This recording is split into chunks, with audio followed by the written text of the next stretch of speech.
Hello students, आप सभी का SR success towards channel में स्वागत है। हम पढ़ रहे हैं चैप्टर 5 पृष्ठ रसायन सरफेस केमिस्ट्री।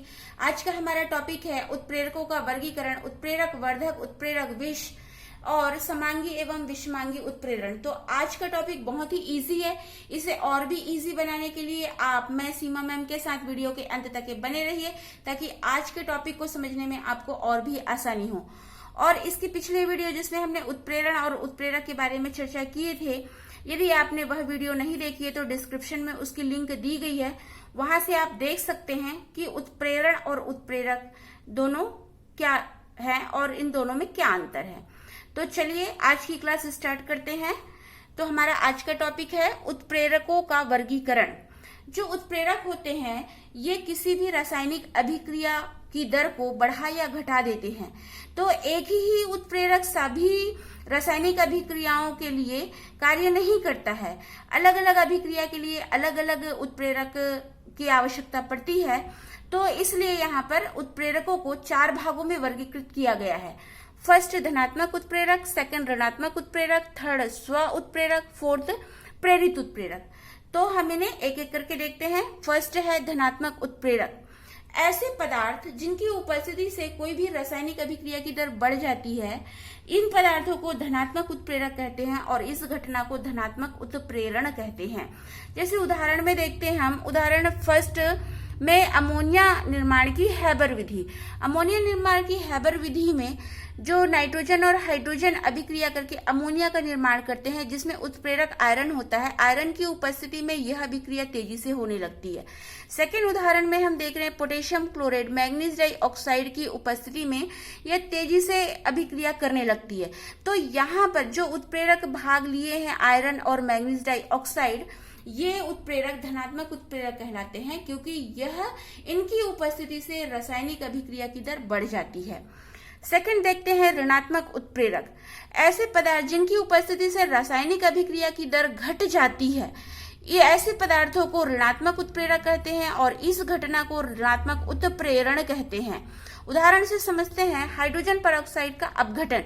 हाइड्रोजन परऑक्साइड सामान्य रूप से अभिक्रिया करता है, लेकिन जब फास्फोरिक अम्ल की उपस्थिति होती है तो यह अभिक्रिया मंद पड़ जाती है। सेकेंड उदाहरण देखते हैं क्लोरोफॉर्म का विघटन। क्लोरोफॉर्म को जब एथिल अल्कोहल के साथ मिलाया जाता है तो अभिक्रिया मंद पड़ जाती है, मतलब रासायनिक अभिक्रिया की दर धीमी हो जाती है। तो यहाँ पर जो फास्फोरिक अम्ल, हाइड्रोजन परऑक्साइड के अपघटन में फास्फोरिक अम्ल का उपयोग किया जाता है और क्लोरोफॉर्म का विघटन में एथिल अल्कोहल को उत्प्रेरक के रूप में उपयोग किया जाता है। तो फास्फोरिक अम्ल और एथिल अल्कोहल यहाँ पर रासायनिक अभिक्रिया की दर को कम कर देते हैं, इसलिए यह ऋणात्मक उत्प्रेरक कहलाते हैं। थर्ड है स्व उत्प्रेरक। किसी रासायनिक अभिक्रिया के दौरान बना कोई उत्पाद जब उस अभिक्रिया के लिए उत्प्रेरक का कार्य करे तो वह पदार्थ या वह उत्पाद स्व उत्प्रेरक कहलाता है। उदाहरण से हम देखते हैं जैसे एथिल एसीटेट का जल अपघटन। यहाँ पर एथिल एसीटेट का जल अपघटन होता है तब जब अभिक्रिया शुरू होती है तो मंद गति से होती है, और जैसे जैसे यहाँ पर एसिटिक अम्ल का निर्माण होता जाता है अभिक्रिया तीव्र गति से होने लगती है, क्योंकि यहाँ पर जो एसिटिक एसिड है ये स्व उत्प्रेरक होता है, यानी कि इस अभिक्रिया को ये उत्प्रेरित करता है इस अभिक्रिया की दर को बढ़ाने के लिए। तो यहाँ पर एसिटिक एसिड स्व उत्प्रेरक कहलाएगा। नेक्स्ट सेकेंड उदाहरण हम देखते हैं, यहाँ पर ऑक्जेलिक अम्ल और पोटेशियम परमैंगनेट की अभिक्रिया सल्फ्यूरिक अम्ल की उपस्थिति में होती है। तो यहाँ पर बना मैग्नीज सल्फेट ये स्व उत्प्रेरक होता है। क्यों? क्योंकि जब रासायनिक अभिक्रिया होती है तो मैग्नीज सल्फेट की उपस्थिति में जैसे जैसे मैग्नीज सल्फेट बनता जाता है, पोटेशियम परमैंगनेट पहले उसका रंग जो है धीरे धीरे गायब होता था, लेकिन जब मैग्नीज सल्फेट बनता है तो पोटेशियम परमैंगनेट का रंग जल्दी जल्दी गायब होने लगता है। तो यहाँ पर मैग्नीज सल्फेट जो है स्व उत्प्रेरक का कार्य करता है। फोर्थ देखते हैं प्रेरित उत्प्रेरक। जब एक रासायनिक अभिक्रिया किसी दूसरी अभिक्रिया के लिए उत्प्रेरक का कार्य करे तो पहली अभिक्रिया को प्रेरित उत्प्रेरक कहते हैं। यानी कि जो ये समीकरण हम देख रहे हैं, यहाँ पर 3 समीकरण दिया गया है, तो ये एक ही उदाहरण है। तो यहाँ पर सोडियम सल्फाइड वायु द्वारा सोडियम सल्फेट में ऑक्सीकृत होता है, लेकिन जो सोडियम आर्सेनाइट है ये वायु द्वारा ऑक्सीकृत नहीं होता है। तो यहाँ पर जो ये फर्स्ट रासायनिक अभिक्रिया होती है, यानी कि जो सोडियम सल्फाइड होता है, सोडियम सल्फाइड की उपस्थिति में जब सोडियम आर्सेनाइट को वायु द्वारा ऑक्सीकृत किया जाता है तो ये सोडियम में ऑक्सीकृत हो जाता है। और यहाँ पर हमको ये पता चल रहा है कि जो फर्स्ट रासायनिक अभिक्रिया है ये दूसरी रासायनिक अभिक्रिया के लिए प्रेरित करने का कार्य कर रही है, यानी उत्प्रेरक का कार्य कर रही है। तो फर्स्ट जो समीकरण है, पहली जो समीकरण है वह प्रेरित उत्प्रेरक कहलाएगी। तो यहाँ पर हमने उत्प्रेरक का वर्गीकरण देखे। आगे चलते हैं उत्प्रेरक वर्धक एवं उत्प्रेरक विष। उत्प्रेरक वर्धक, जैसे हमने अभी कहा कि उत्प्रेरक जो है किसी भी रासायनिक अभिक्रिया की दर को बढ़ा या घटा देता है, तो उत्प्रेरक की भी क्रियाशीलता को कुछ पदार्थ ऐसे होते हैं जो बढ़ा देते हैं या घटा देते हैं। मतलब उत्प्रेरक तो रासायनिक अभिक्रिया की दर को बढ़ाता घटाता है, तो उत्प्रेरक की सक्रियता को या उसकी क्रियाशीलता को भी कुछ पदार्थ होते हैं जो बढ़ा या घटा देते हैं। तो चलिए देखते हैं उत्प्रेरक वर्धक। जो पदार्थ अपनी उपस्थिति से किसी उत्प्रेरक की सक्रियता को बढ़ा देते हैं उत्प्रेरक वर्धक कहलाते हैं। जैसे कि अमोनिया निर्माण की हैबर विधि में जो नाइट्रोजन हाइड्रोजन अभिक्रिया करके अमोनिया का उत्पाद बनता है, तो अमोनिया बनने पर यहाँ पर उत्प्रेरक आयरन का प्रयोग किया जाता है। तो आयरन की उपस्थिति में अभिक्रिया का वेग बढ़ता है, लेकिन आयरन जो उत्प्रेरक के रूप में यहाँ पर उपयोग किया जा रहा है, इसकी सक्रियता को बढ़ाने के लिए मॉलिब्डेनम का उपयोग किया जाता है, जो कि उत्प्रेरक वर्धक का कार्य करता है। यानी कि जो मॉलिब्डेनम होती है ये आयरन उत्प्रेरक की सक्रियता को और बढ़ा देते हैं। तो यहाँ पर जो मॉलिब्डेनम होता है ये उत्प्रेरक वर्धक कहलाता है। अगला है उत्प्रेरक विष। जो पदार्थ अपनी उपस्थिति से उत्प्रेरक की सक्रियता को कम कर देते हैं या नष्ट कर देते हैं उत्प्रेरक विष कहलाते हैं। जैसे कि उदाहरण में हम देखते हैं सल्फ्यूरिक अम्ल निर्माण की संपर्क विधि। ये बीच का रिएक्शन है, तो हमको यहाँ पर समझना है कि उत्प्रेरक विष क्या होता है। निर्माण विधि तो बहुत लंबी चौड़ी है, जिसको हम अगली वीडियो में देखेंगे। तो यहाँ पर जो सल्फर डाइऑक्साइड है ये ऑक्सीजन की उपस्थिति में क्रिया करके सल्फर ट्राइऑक्साइड बनाता है। तो यहाँ पर उत्प्रेरक प्लेटिनम का उपयोग किया जाता है, लेकिन यहाँ पर जो आर्सेनिक ट्राइऑक्साइड है ये इस उत्प्रेरक की सक्रियता को कम कर देता है। तो यहाँ पर जो आर्सेनिक ट्राइऑक्साइड है ये उत्प्रेरक विष कहलाता है। तो इस प्रकार से हमने उत्प्रेरक वर्धक और उत्प्रेरक विष को देखे। नेक्स्ट हमारा टॉपिक है समांगी एवं विषमांगी उत्प्रेरण।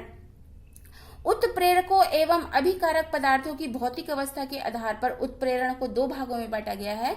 फर्स्ट समांगी उत्प्रेरण, सेकंड विषमांगी उत्प्रेरण। हमको यहाँ पर ध्यान देने योग्य ये बात है कि हमको यहाँ पर उत्प्रेरक और अभिकारक यानी जो पदार्थ जो रासायनिक अभिक्रिया में भाग ले रहे हैं वे अभिकारक होते हैं। तो उत्प्रेरक और अभिकारक की भौतिक अवस्था को देखना है कि दोनों में समानता है या असमानता है। इसी के आधार पर जो है ये दो भागों में बांटा गया है। तो चलिए एक एक करके देखते हैं।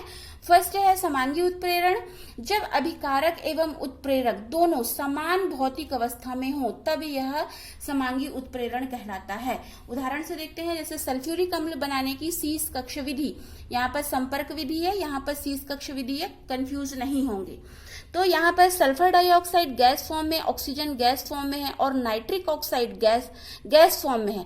यानी कि हम यहाँ पर देख रहे हैं कि जो अभिकारक भाग ले रहा है और जो उत्प्रेरक भाग ले रहा है, इन दोनों की भौतिक अवस्था समान है।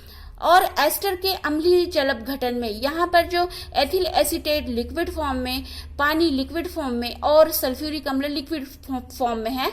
तो यहाँ पर जो अभिकारक भाग ले रहे हैं और जो उत्प्रेरक भाग ले रहा है ये दोनों लिक्विड फॉर्म में यानी द्रव अवस्था में है। थर्ड उदाहरण हम देख रहे हैं पोटेशियम क्लोरेट, जो कि सॉलिड फॉर्म में है, और मैग्नीज डाइऑक्साइड ये सॉलिड फॉर्म में है। तो यहाँ पर हमने जो तीनों उदाहरण देखे इसमें हम देख रहे हैं कि जो अभिकारक है, अभिकारक यदि गैस फॉर्म में है तो यहाँ उत्प्रेरक भी गैस फॉर्म में है। यदि अभिकारक द्रव अवस्था में है तो उत्प्रेरक भी द्रव अवस्था में है, और यदि अभिकारक ठोस अवस्था में है तो उत्प्रेरक भी ठोस अवस्था में है। तो यहाँ पर हम देख रहे हैं कि अभिकारक और उत्प्रेरक की दोनों की भौतिक अवस्था समान है, तो यह समांगी उत्प्रेरण कहलाएंगी। सेकंड है विषमांगी उत्प्रेरण, जस्ट इसके विपरीत है। जहां पर यहाँ पर अभिकारक और उत्प्रेरक दोनों समान भौतिक अवस्था में थे, तो विषमांगी उत्प्रेरण में जब अभिकारक और उत्प्रेरक दोनों भिन्न भिन्न अवस्था में होंगे तब यह विषमांगी उत्प्रेरण कहलाएगा। जैसे उदाहरण में हम देखते हैं अमोनिया निर्माण की हैबर विधि। यहाँ पर अमोनिया बनाने के लिए नाइट्रोजन और हाइड्रोजन का प्रयोग किया जाता है, तो नाइट्रोजन और हाइड्रोजन गैस फॉर्म में, लेकिन इसका जो उत्प्रेरक आयरन होता है ये सॉलिड फॉर्म में होता है। तो यहाँ पर दोनों की भौतिक अवस्था अलग अलग है। और अमोनिया के ऑक्सीकरण से नाइट्रिक ऑक्साइड के निर्माण में, तो यहाँ पर अमोनिया और ऑक्सीजन गैस फॉर्म में है, और यहाँ पर जो प्लेटिनम उत्प्रेरक लिया गया है ये सॉलिड फॉर्म में है, यानी कि यहाँ पर दोनों की भौतिक अवस्था अलग अलग है। तो जहाँ पर भौतिक अवस्था अलग अलग होगी किसकी, अभिकारक और उत्प्रेरक की, तब वहां पर विषमांगी उत्प्रेरण कहलाता है। यहाँ पर उत्पाद पर हमको ध्यान नहीं देना है, यहाँ पर हमको उत्प्रेरक और अभिकारक की भौतिक अवस्था पर ही ध्यान देना है, क्योंकि यहाँ पर उत्प्रेरक और अभिकारक पदार्थ की भौतिक अवस्था के आधार पर उत्प्रेरण को दो भागों में बांटा गया है। तो आज की वीडियो आपको पसंद आई तो लाइक कीजिए, शेयर कीजिए, और मेरे चैनल को फर्स्ट टाइम वॉच कर रहे हैं तो सब्सक्राइब कीजिए, बेल आइकन को दबाइए ताकि वीडियो की नोटिफिकेशन आपको सबसे पहले मिले।